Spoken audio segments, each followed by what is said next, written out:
سلام دوستان، تا حالا فکر کردین که داستان یکی از بزرگترین برندهای خودرویی دنیا از کجا شروع شده؟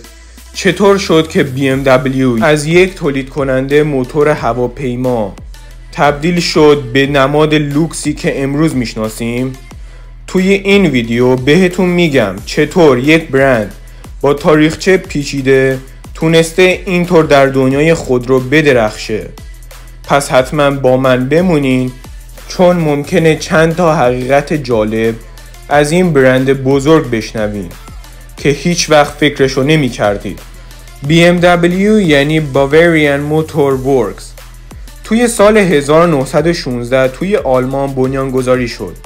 شاید باور نکنید ولی این برند روزگاری به جای خودرو موتورهای هواپیما می ساخت. بله، موتورهای هواپیما بودن که توی جنگ جهانی اول ازشون استفاده می شد. حالا فکر کنیم بعد از جنگ جهانی اول که تولید موتورهای هواپیما براشون ممنوع میشه، این کمپانی میبایست راه جدیدی برای بقا پیدا میکرد.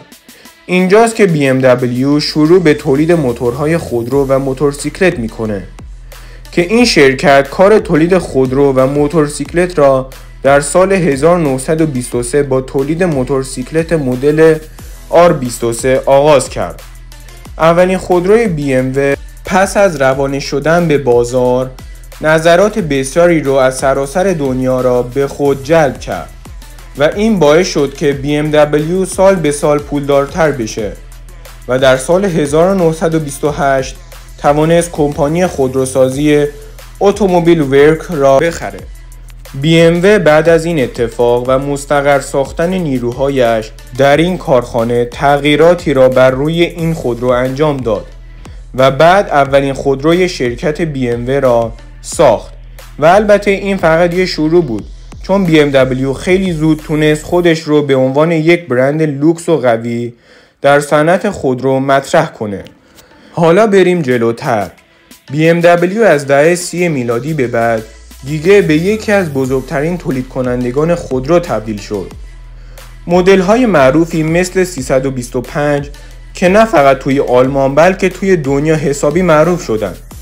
در واقع اگر بخوایم دقیق تر بگیم همون مدل ها بودن که پایه‌گذار شهرت جهانی BMW در صنعت خودرو شدن. ترکیب استایل خاص و موتورهای قدرتمند چیزی بود که این برند رو از بقیه جدا می کرد. حالا بیایید برسیم به دهه‌های اخیر، جایی که BMW خودش رو به یه نماد لوکس تبدیل کرد. از مدل‌های سری M گرفته تا X5 و 700 BMW همیشه توانسته با طراحی خلاقانه و تکنولوژی‌های پیشرفته ماشین‌هایی بسازه که نه تنها عملکرد عالی دارند بلکه لذت رانندگی رو به بالاترین حد ممکن میرسونند. البته توی این سالها BMW نه فقط در دنیای خودرو بلکه در دنیای تکنولوژی و طراحی هم حرف برای گفتن داشته. با ورود به دنیای خودروهای الکتریکی مثل سری آی، این برند ثابت کرد که هیچ وقت نمیخواد از رقباش عقب بمونه. خب حالا از تاریخچه پرپیچ و خمی که BMW داشته گفتیم. شاید براتون جالب باشه بدونید که چرا این برند هنوز هم جزو بهترین هاست. توی این مسیر طولانی BMW همیشه با یک هدف جلو رفته: ارائه بهترین تجربه رانندگی. خب دوستان، رسیدیم به انتهای این ویدیو که اگر از این ویدیو خوشتون میاد حتما عضو کانال بشین و این ویدیو رو هم لایک کنید و تا ویدیوی بعد خدا نگهدارتان.